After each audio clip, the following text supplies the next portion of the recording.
Hello friends, कैसे हैं आप सारे लोग।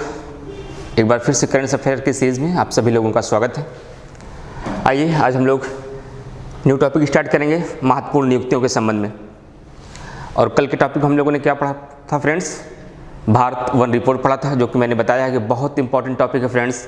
आगे की एग्जामिनेशन में 2 साल तक वहाँ से क्वेश्चन आने वाले हैं, इसलिए उसे 2 से 3 बार रिवीजन करके उसके सारे डेटा को, सारे कॉन्सेप्ट को क्लियर कर लीजिए। एक बार मैं 2 मिनट के लिए रिवीजन कर दे रहा हूँ, जो उसको मेंस क्वेश्चन आपके बनेंगे।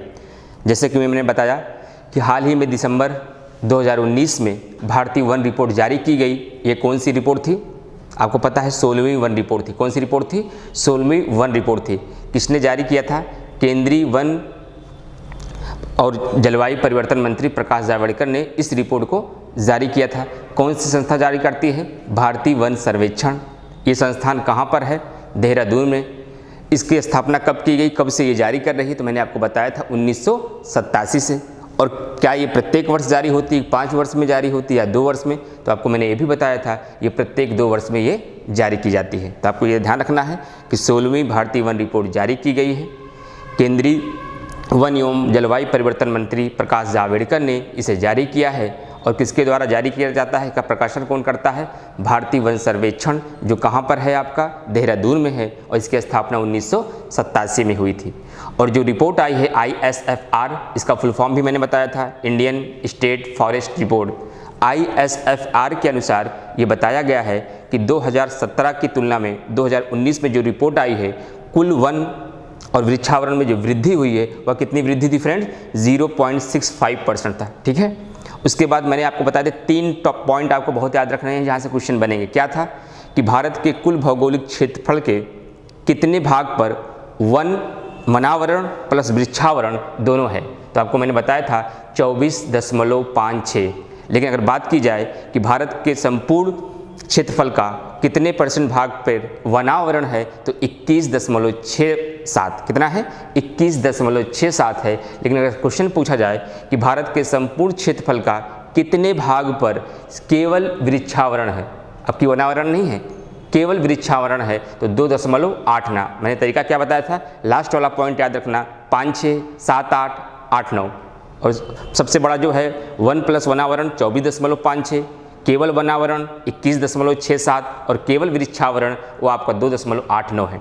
फिर मैंने 3 डेटा याद कराए थे कि आपसे पूछा जाएगा सर्वाधिक क्षेत्रफल में कौन है, सर्वाधिक प्रतिशतता में कौन है, और सर्वाधिक वृद्धि किसने की है पिछले वर्ष की तुलना में। इस बार की रिपोर्ट में सर्वाधिक वृद्धि करने वाले 3 राज्य कौन हैं? तो सबसे पहले देखते हैं क्षेत्रफल में कौन नंबर 1 है। क्षेत्रफल में सबसे नंबर 1 कौन है फ्रेंड्स? मध्य प्रदेश है। कौन है? मध्य प्रदेश। दूसरे नंबर पर अरुणाचल प्रदेश और तीसरे नंबर पर छत्तीसगढ़। ये 3 क्या हैं? क्षेत्रफल में सर्वाधिक हैं। लेकिन प्रतिशतता में बात आएगी तो पहले ये बताइए मुझे, जब प्रतिशतता की बात आएगी तो आप सबसे पहले क्या बताएंगे? वो दक्षिण भारत के हैं कि पूर्वी भारत के हैं? तो आपको मैंने बताया था प्रतिशतता वाले पूर्वी भारत के हैं। अब आपके दिमाग में वही तीनों राज्य आने चाहिए। कौन सा? पहला मिजोरम, दूसरा अरुणाचल प्रदेश और तीसरा मेघालय। तो आपने देखा कि अरुणाचल प्रदेश क्षेत्रफल में भी दूसरे नंबर में है और प्रतिशतता में भी दूसरे नंबर में है। और सबसे लास्ट में बताया था मैंने कि 2017 की रिपोर्ट की तुलना में जो 2019 की रिपोर्ट आई है, सर्वाधिक वृद्धि करने वाले 3 राज्य कौन थे? वह दक्षिण भारत से थे। पहला कर्नाटका, दूसरा आंध्र प्रदेश और तीसरा केरला। क्लियर हुआ फ्रेंड्स? इस तरीके से हम लोगों ने पूरे कल भारतीय वन रिपोर्ट का अध्ययन किया था। एक चीज़ कल रह गई थी, मैं आज बता देता हूँ। कभी क्वेश्चन आ सकता है कि ISFR की रिपोर्ट के अनुसार वनावरण की सर्वाधिक आदर्श स्थिति क्या होती है? वो आदर्श स्थिति क्या है? 33.33। ISFR की रिपोर्ट के अनुसार ये बताया गया है, अगर किसी देश में वहाँ की जो वनावरण प्लस वृक्षावरण है वह 33.33 है तो वह उसकी आदर्श स्थिति मानी जाएगी। और अभी हम लोग कहाँ पे हैं? 24.56 पे हैं। इसका मतलब निकट भविष्य में अभी हमको इसमें और क्या करना है? ग्रोथ करना है। क्लियर हुआ फ्रेंड्स? ये मेरी कल की क्लास थी। एक बार आप और से रिवीजन करिएगा। मैं उम्मीद करता हूँ फिर आपके एग्जामिनेशन में क्वेश्चन गलत नहीं होंगे। आज हम लोग नियुक्तियों के संबंध में कुछ प्रश्न पढ़ेंगे फ्रेंड्स। और आप लोगों के लिए ये सूचना है कि आज हम लोगों की पब्लिक क्लास ये लास्ट है। कल से बहुत सारे बच्चों की थोड़ा सा कुछ ID और पासवर्ड उनको नहीं मिल पाई है। आज सारे बच्चों को ID और पासवर्ड मिल जाएगी। और जितनी भी क्लासेस अभी तक आपको मिली हैं वो फ्री ऑफ कॉस्ट रहेंगी। आपकी डेट कल से ही स्टार्ट होगी। जो एडमिशन 5 दिन पहले ले चुके हैं, बहुत बच्चे 7 दिन पहले ले चुके हैं, कुछ बच्चे ऐसे हैं जो 10 दिन पहले भी एडमिशन ले चुके हैं।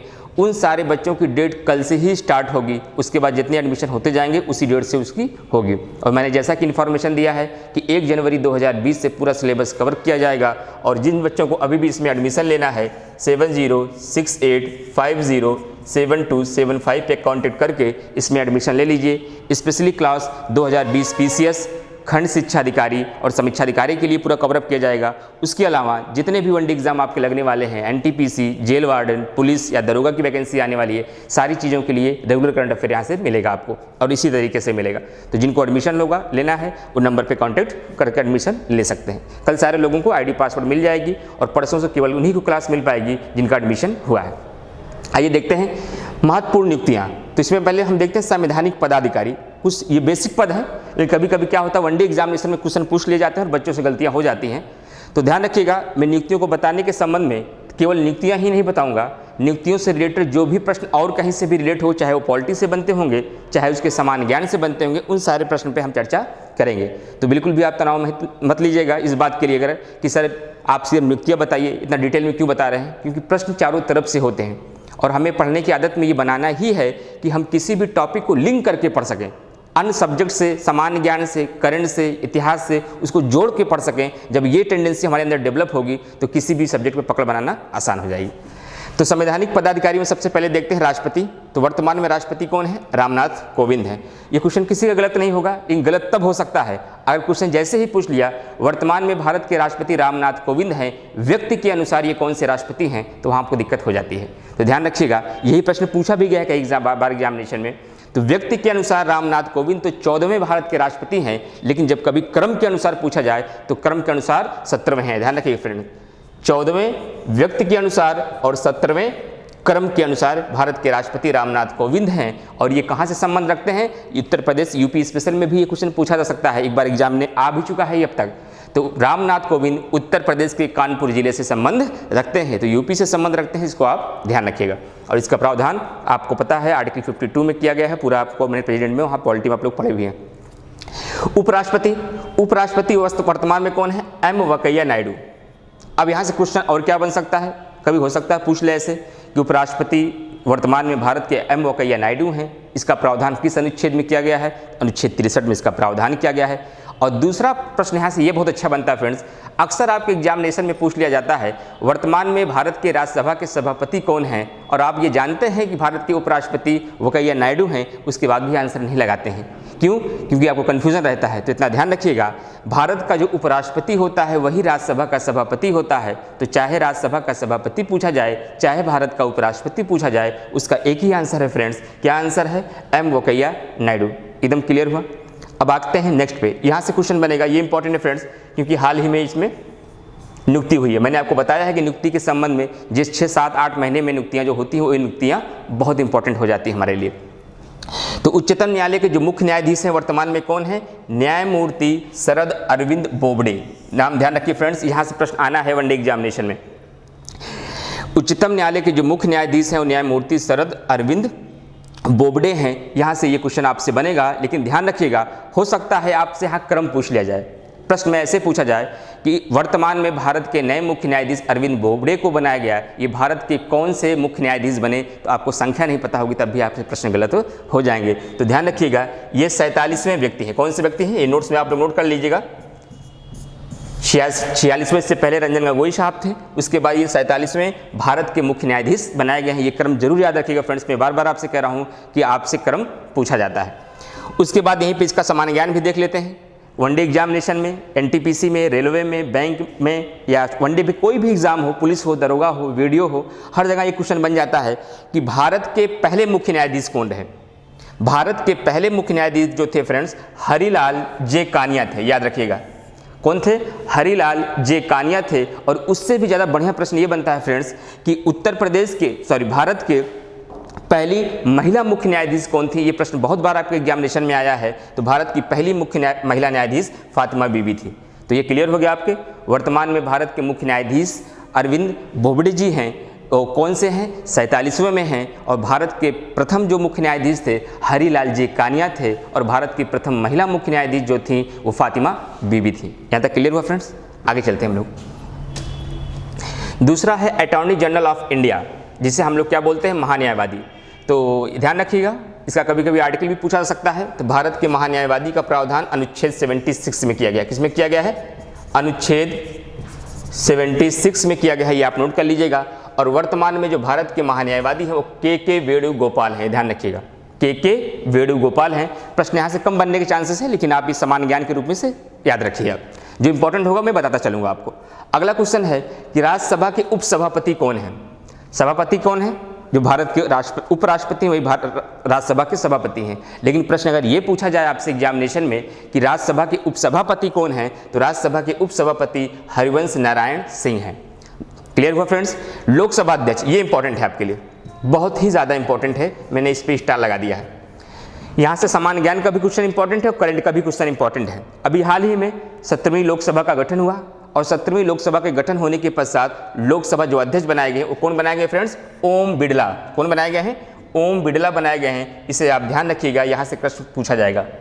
लेकिन हो सकता है थोड़ा सा प्रश्न घुमाया जाए। अगर प्रश्न घुमाया जाएगा तो कैसे पूछा जाएगा?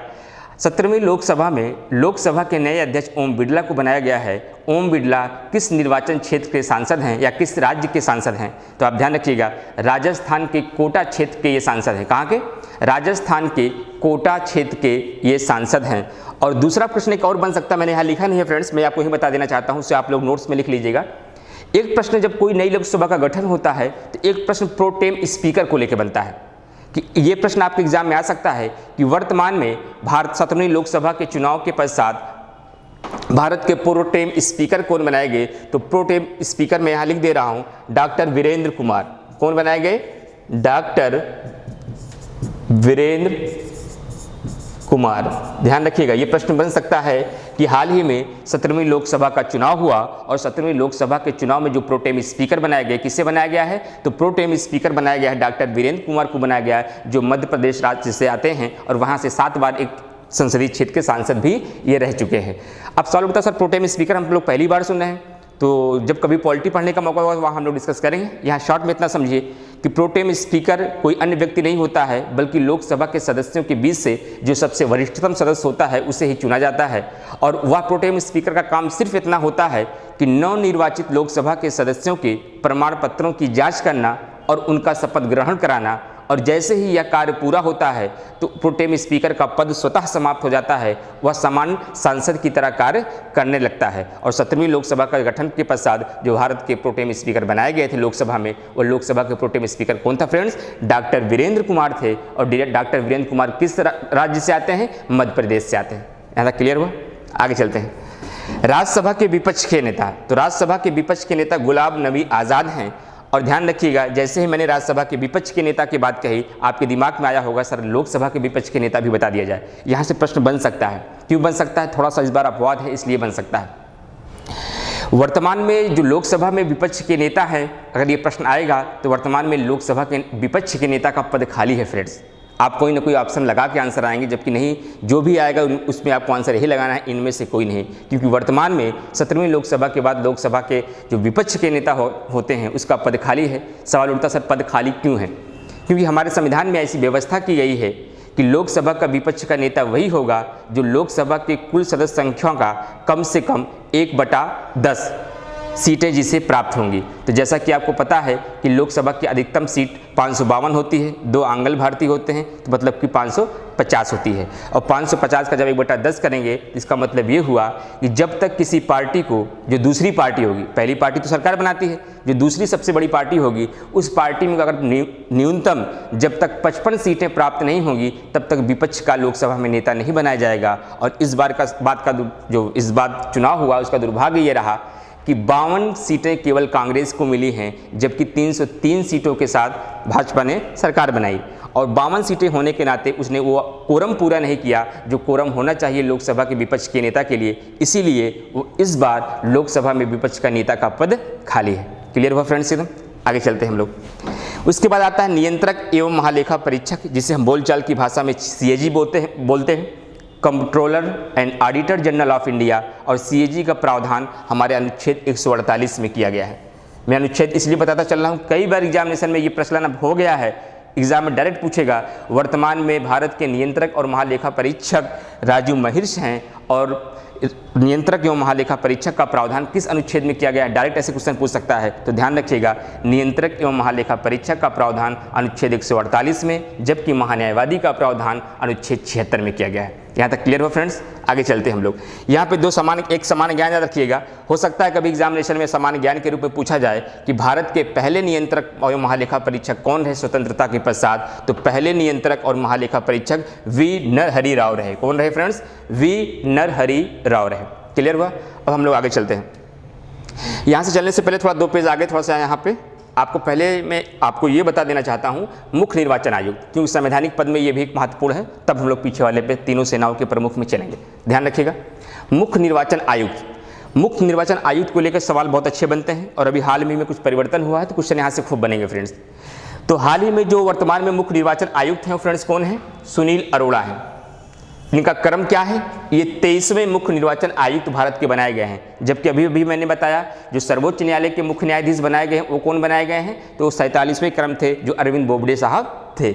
लेकिन जो मुख्य निर्वाचन आयुक्त हैं वो सुनील अरोड़ा हैं, ये 23वें क्रम में हैं। लेकिन ध्यान रखिएगा, आपको थोड़ा बता देते हैं डिटेल में। मैंने फिर से बताया आपको, हम लोग करंट अफेयर पढ़ते वक्त ऐसे सेगमेंट जो हमारे सामने आएंगे जहां से क्वेश्चन और भी बनते हैं, उन सारे सेगमेंट को हम कवर करने का प्रयास करेंगे ताकि ज़्यादा से ज़्यादा प्रश्न आपके एग्जाम में कवर हो सके। अब देखिए, तो 23वें मुख्य निर्वाचन आयुक्त की बात हो रही है। तो पहले ये समझिए, हमारे यहाँ जो मुख्य निर्वाचन आयुक्त का प्रावधान वह 3 सदस्यीय होती है। 3 सदस्यीय से तात्पर्य क्या हुआ? एक मुख्य निर्वाचन होता है और 2 आयुक्त होते हैं, ये ध्यान रखिएगा।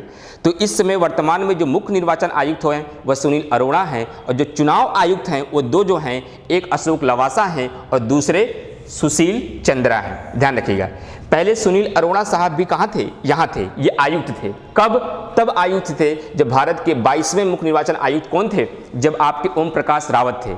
जैसे ही ओम प्रकाश रावत अपने पद से सेवानिवृत्त हुए, उनके पश्चात तुरंत क्या किया गया? सुनील अरोड़ा जो आयुक्त थे उनको मुख्य निर्वाचन आयुक्त बना दिया गया और ये पद खाली हो गया। इसलिए क्या किया गया? सुशील चंद्रा को आयुक्त बनाया गया और मुख्य निर्वाचन आयुक्त सुनील अरोड़ा को बनाया गया। इसका मतलब अगर मुख्य निर्वाचन आयुक्त पूछा जाएगा तो सुनील अरोड़ा, और आयुक्त से प्रश्न आएगा तो अशोक लवासा को नहीं पूछा जाएगा, सुशील चंद्रा को ही पूछा जाएगा। क्यों? प्रश्न इस प्रकार से बनेगा, अभी हाल ही में भारत के 23वें मुख्य निर्वाचन आयुक्त सुनील अरोड़ा को बनाया गया, जो पहले चुनाव आयुक्त थे। अब उनके पद का स्थान किसने लिया है? तो ध्यान रखिएगा, सुनील अरोड़ा का स्थान जो पहले चुनाव आयुक्त थे उनका स्थान अब कौन लिया है? सुशील चंद्रा लिया है। तो ध्यान रखिएगा, चाहे दोनों आयुक्त के संबंध में पूछा जाए, चाहे मुख्य निर्वाचन आयुक्त के संबंध में पूछा जाए, चाहे इनका क्रम पूछा जाए, चाहे इसके पहले का स्थान पूछा जाए। कई बार एग्जाम में ऐसे प्रश्न पूछता है कि हाल ही में भारत के नए मुख्य निर्वाचन आयुक्त सुनील अरोड़ा को बनाया गया, सुनील अरोड़ा ने निम्नलिखित में से किसका स्थान लिया? तो ध्यान रखिएगा, ओम प्रकाश रावत। आप नोट्स में लिख लीजिएगा, मैंने यहाँ लिखा नहीं है, ओम प्रकाश रावत। क्लियर हुआ फ्रेंड्स? आगे चलते हैं।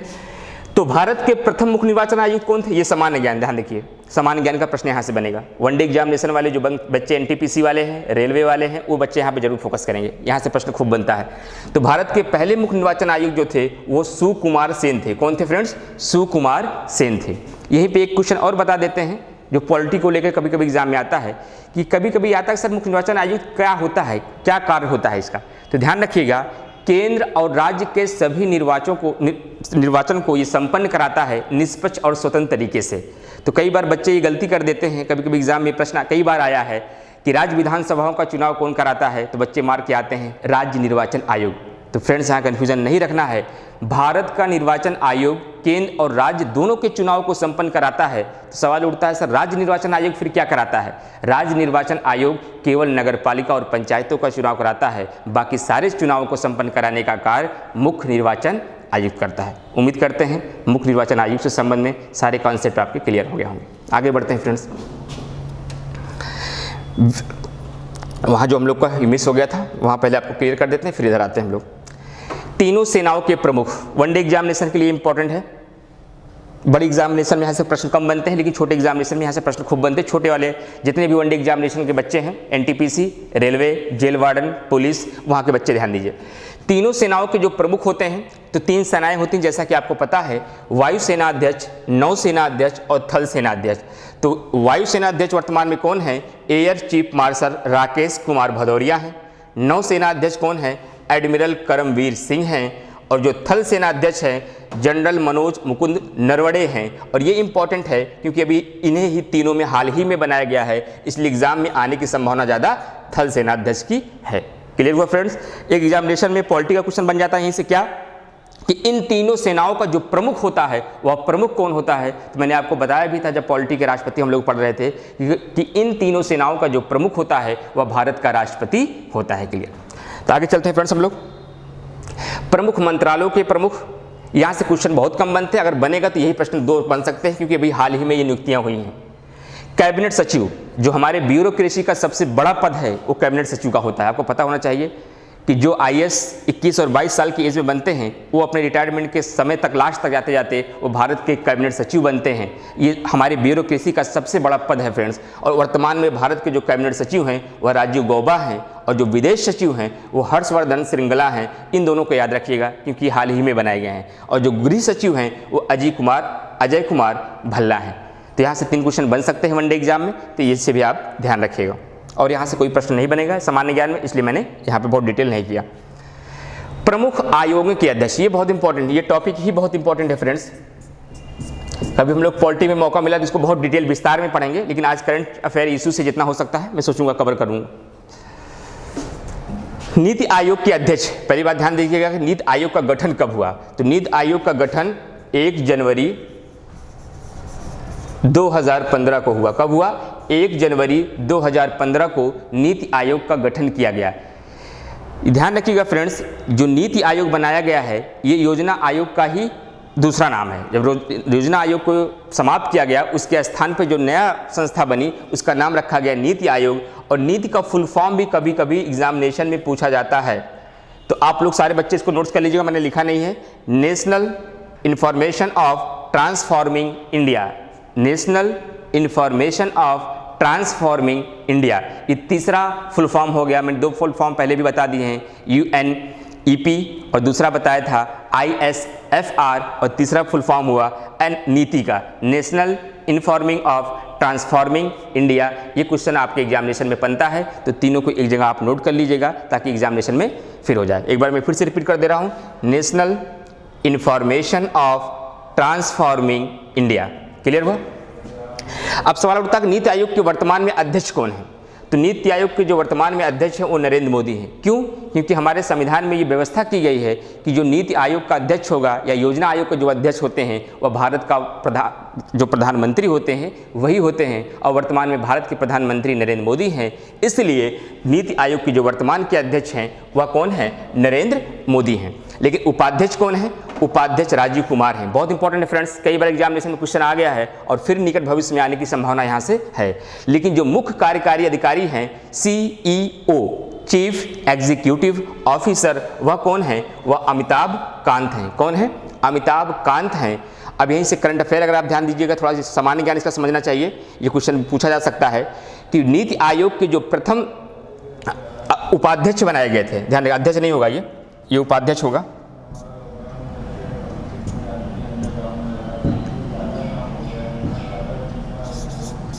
उपाध्यक्ष, जो प्रथम उपाध्यक्ष बनाए गए थे वह अरविंद पनगड़िया थे। ये सब पॉइंट इंपॉर्टेंट है फ्रेंड्स, मैं बार बार आपसे कह रहा हूं, इसके एक भी पॉइंट को आपको छोड़ना नहीं है, कहीं से भी क्वेश्चन यहां से आपका बन सकता है।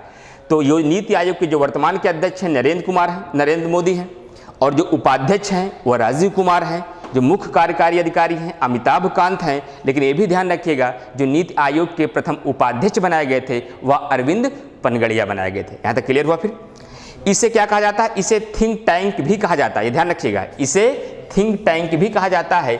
और इसकी जो योजना बनाई गई थी, इसमें देखिए मैंने इस सर्कल में आपको समझा दिया है, इसमें 3 वर्षीय एजेंडा बनाया गया है, 7 वर्षीय रणनीति बनाई गई है और 15 वर्षीय विजन बनाया गया है। इसका मतलब ये हुआ नीति आयोग के अंतर्गत कुछ एजेंडा बनाए गए हैं जिन्हें 3 वर्षों में पूरा करना है, कुछ रणनीति है जो हमारी 7 वर्षों में पूरी होंगी, और कुछ हमारी विजन है, दृष्टि है, वो जो 2015 से लेकर 2030 तक जहां हमारी नज़र है उन सारे लक्ष्यों को हमें पूरा करना है। क्लियर हुआ फ्रेंड्स?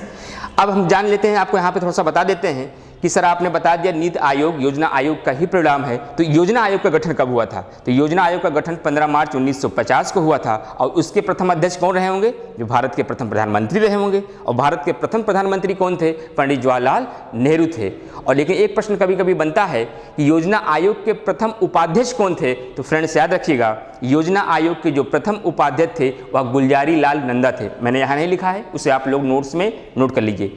योजना आयोग के जो प्रथम उपाध्यक्ष थे वह गुलजारी लाल नंदा थे। और आप यह भी ध्यान रखिएगा, जो नीति आयोग का जो उपाध्यक्ष होता है वह भारत के कैबिनेट मंत्री के समान होता है, भारत के कैबिनेट मंत्री के समान होता है। और दूसरी बात ये ध्यान रखिएगा, कभी कभी एग्जामिनेशन में ऐसे प्रश्न पूछा जाता है कि नीति आयोग एक संविधानेतर संस्था है या गैर संवैधानिक संस्था है।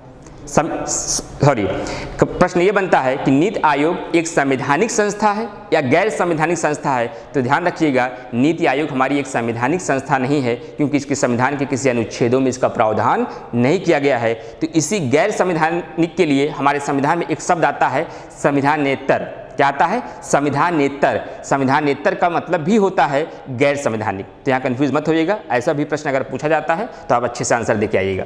आगे चलते हैं फ्रेंड्स, हम लोग मुख्य निर्वाचन आयोग इसकी बात हम लोग कर चुके हैं। अब सीधा हम लोग आ जाते हैं वित्त आयोग पे। ये इंपॉर्टेंट है, यहाँ से प्रश्न खूब बनते हैं, इसलिए मैंने पूरा यहाँ पे कवर कर दिया है स्टार्टिंग से। मैं पूरे 12वें वित्त आयोग से कवर कर रहा हूँ। पहली बात तो ध्यान रखिएगा, वित्त आयोग का प्रावधान अनुच्छेद 280 के तहत किया गया है। और भारत निर्वाचन आयोग जो आपने पढ़ा फ्रेंड्स, उसका प्रावधान अगर कभी पूछा जाए तो अनुच्छेद 324 में, उसे नोट कर लीजिएगा।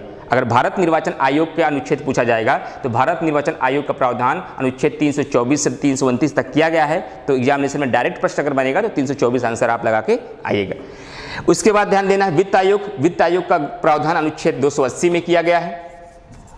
और यहाँ अध्यक्ष को लेकर प्रश्न बनते हैं तो 12वें वित्त आयोग के अध्यक्ष सी रंगराजन हैं और 13वें वित्त आयोग के अध्यक्ष जो हैं वह विजय केलकर थे।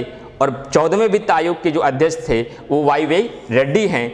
और जो 15वें वित्त आयोग के अध्यक्ष होंगे जिनका कार्यकाल 2020 से लेकर 2025 तक होगा, वह कौन है? NK सिंह हैं। और यहाँ से प्रश्न बहुत ज़्यादा आने की संभावना है। क्लियर हुआ फ्रेंड्स? यहाँ प्रश्न मैंने चारों क्यों बताए, इतना पीछे से क्यों बताया है?